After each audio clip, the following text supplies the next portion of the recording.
अस्सी पर बाबा की रामलीला होती है, पर उसमें राम जन्म, बाल लीला, धनुष यज्ञ और राम विवाह की लीला नहीं होती। यहाँ पर तो राम राज्य अभिषेक की तैयारी से लेकर राम राज्य स्थापना तक की लीला होती है। ऐसा क्यों?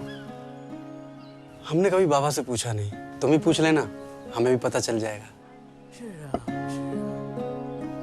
बेनी माधव, जगत भैया का ध्यान रख रहे हो ना? हाँ बाबा। राजपुताना से काशी जी और तुलसी की शिकायत नहीं आनी चाहिए। और कहो जगत भैया। बाबा, अस्सी की रामलीला राज्य अभिषेक से राम राज्य तक ही क्यों? राजा का बेटा राजकाज की बात ही पकड़ेगा। बैठो बैठो बैठो।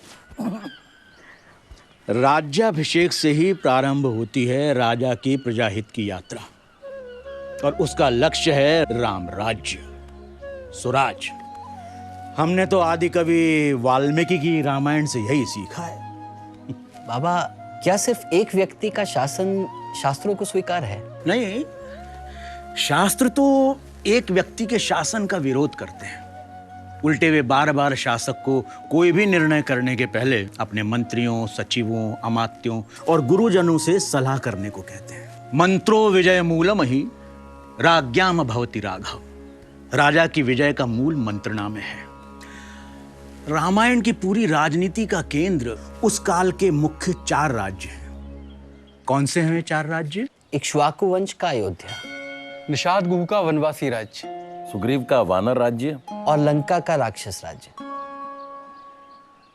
अयोध्या, किष्किंधा और लंका, तीनों में उथल पुथल हुई।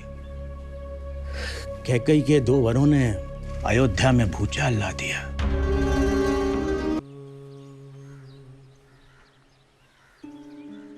किष्किंधा में बाली और सुग्रीव के बीच विग्रह हुआ।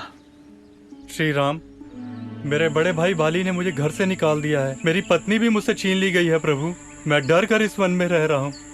लंका में रावण ने विभीषण का अपमान किया। तीनों राज्यों में बड़ी हलचल हुई, अराजकता नहीं हुई। क्यों? क्योंकि तीनों राज्यों में एक व्यवस्थित शासन था, और उसके कारण थे अमात्य, यानी लोक सेवक।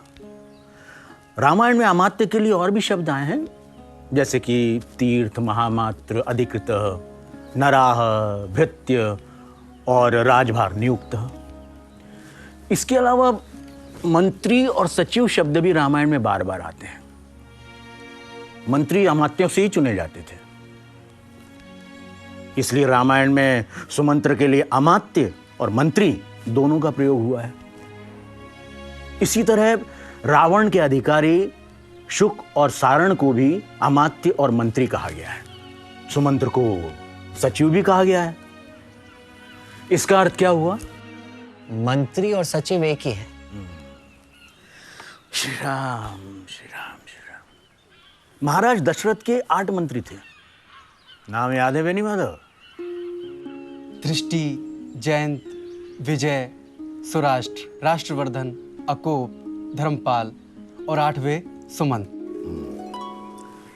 और पुरोहित रघुवर? ऋषियों में श्रेष्ठ वशिष्ठ और वामदेव। इनके अलावा सुयज्ञ, जाबाली, काश्यप, गौतम, दीर्घायु, मार्कंडेय और कात्यायन भी दशरथ के मंत्री थे। बाबा, इसका अर्थ तो ये हुआ कि मंत्री के 2 स्तर थे। हाँ, कह सकते हैं। पहले स्तर के मंत्री आवश्यकता पड़ने पर तत्काल और बार बार मंत्रणा करते होंगे। पहला स्तर मंत्रिमंडल होगा और दूसरा मंत्री परिषद।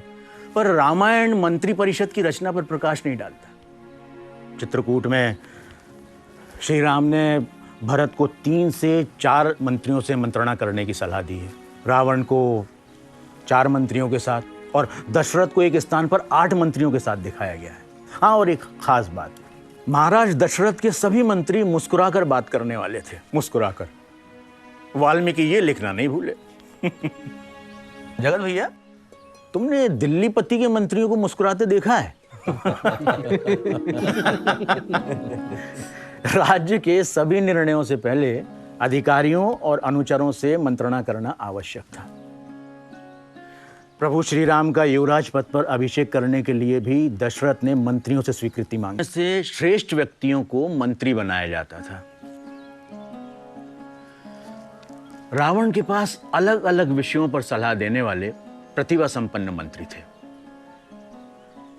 रावण की सभा का कोई भी सदस्य झूठ नहीं बोलता था। वे सभी सभासद न तो चिल्लाते थे, न ही जोर जोर से बातें करते थे। मंत्री राजा के लिए शिक्षक के समान होता था। कुंभकर्ण ने भी रावण को सही समय पर सलाह न लेने के लिए गुस्से में खरी खरी बात सुनाई थी। रामायण के काल में मुख्यमंत्री का पद था, उसे मंत्री श्रेष्ठ या मंत्रिपति कहा जाता था।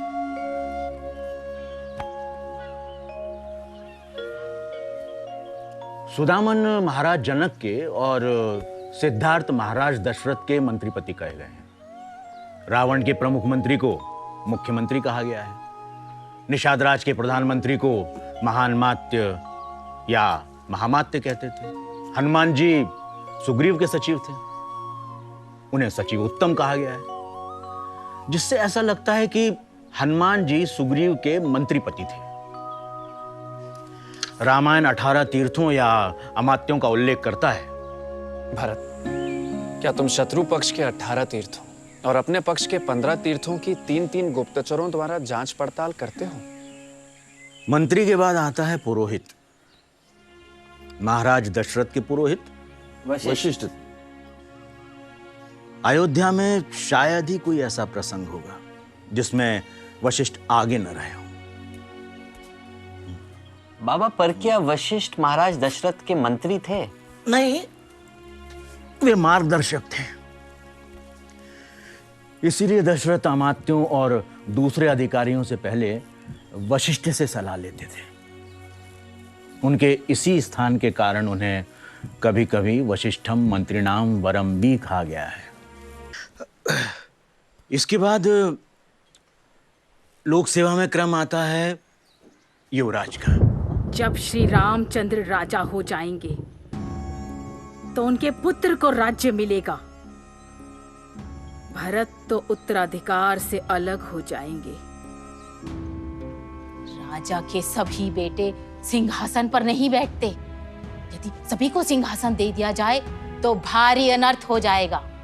इसीलिए राजा अपने राजकाज का भार बड़े पुत्र पर ही रखते हैं। यदि बड़ा पुत्र गुणवान ना हो तो दूसरे गुणवान पुत्र को भी राज्य सौंप देते हैं। विभीषण लंका में और सुग्रीव किष्किंधा में युवराज थे। बाद में अंगद किष्किंधा में युवराज बने।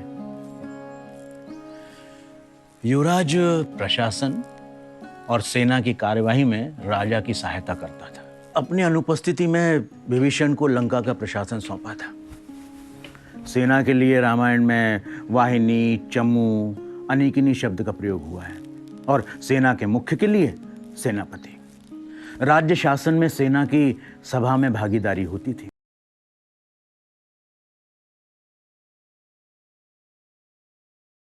सेनापति के बाद लोक सेवक के रूप में द्वारिक का क्रम आता था। द्वारिक को प्रतिहार, द्वाहस्त, द्वारपाल या द्वाराध्यक्ष भी कहते थे। द्वारिक द्वार रक्षक होते थे। चूंकि महल में कई दरवाजे होते थे, इसलिए द्वारिक भी कई होते थे। उनके हाथ में वैत्र या छड़ी होती थी। प्रतिहारी स्त्री द्वार रक्षक होती थी। वे अतिथि को उनके पद और योग्यता के अनुसार सभा में ले जाकर योग्य स्थान और आसन देते थे। इसी प्रकार अंतःपुराधिकृत या अंतर्वांशिक रनिवास के रक्षकों का मुख्य होता था। रामायण स्त्रियाध्यक्ष का वर्णन करता है, जिनके हाथों में छड़ी होती थी। रनिवास के द्वारों की रक्षा स्त्रियां, बालाएं या बूढ़े पुरुष करते थे। उसके बाद बंधनगाराधिकृत यानी कारावास अधिकारी लोक सेवा के क्रम में आता है। धनाध्यक्ष राज्य की आय का अधिकारी था।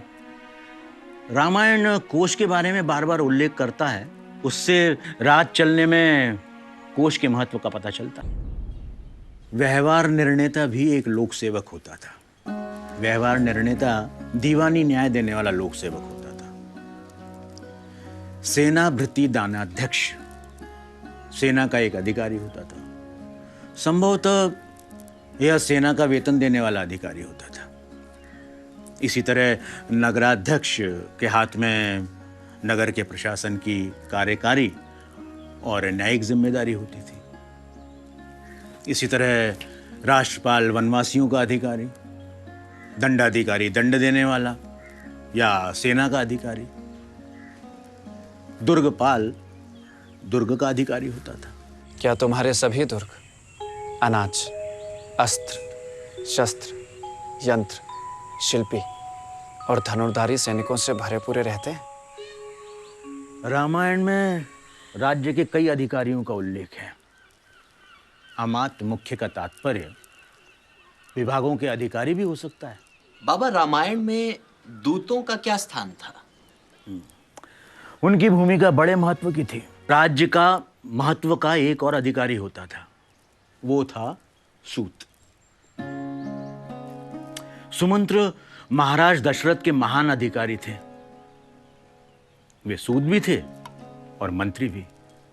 राजा और पुरोहित दोनों उनसे परामर्श लेते थे। उन्हें मंत्र कोविद यानी मंत्रणा करने में कुशल कहा गया है। बाबा, पर सूत तो राज परिवार की प्रशंसा में गाते भी थे। ठीक कहा तुमने। कई बार सूतों का उल्लेख मागधों के साथ भी हुआ है। भरत की आज्ञा से अयोध्या से गंगा तक राजमार्ग बनवाया गया था।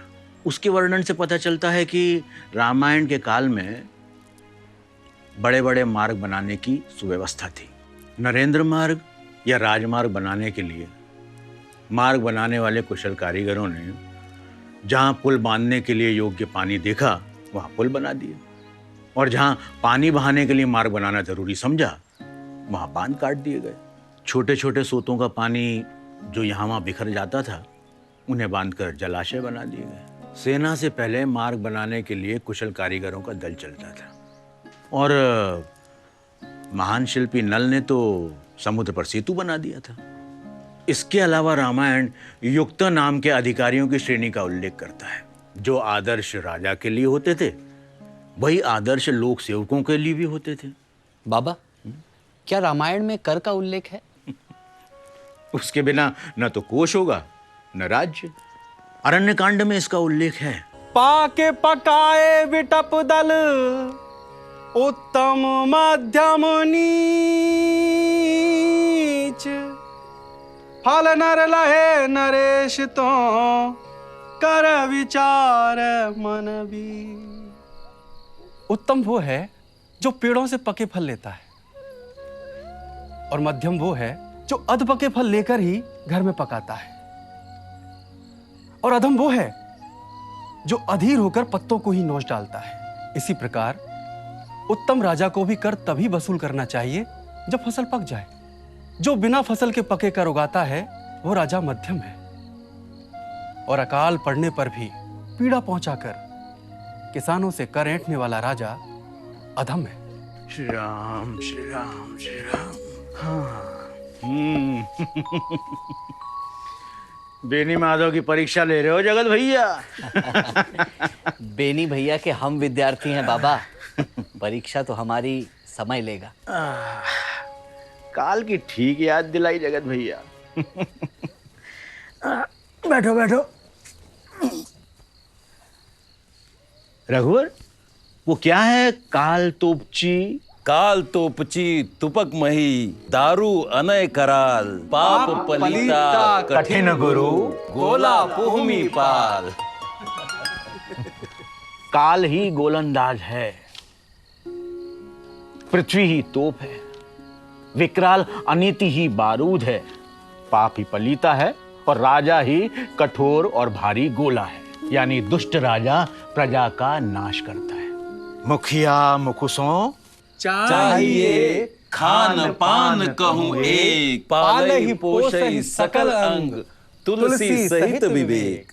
राजा मुंह जैसा होना चाहिए, जो खाने पीने के लिए तो एक है, पर वो विवेक से शरीर के सभी अंगों का पालन पोषण करता है। अयोध्या में वशिष्ठ की अनुमति के अनुकूल राज चलता था। अमात्य और सचिव मंत्रणा भी देते थे, पर मंत्री कैसे होने चाहिए? सचिव वैद गुरु तीनी, जो प्रिय बोलहि भय आस, राज धर्म तन तीनी, कर होई बेगहि नास। यदि मंत्री वैद्य और गुरु भय से आशा से हाँ में हाँ मिलाने लगते हैं तो राज्य, धर्म और शरीर तीनों का जल्दी ही नाश हो जाता है।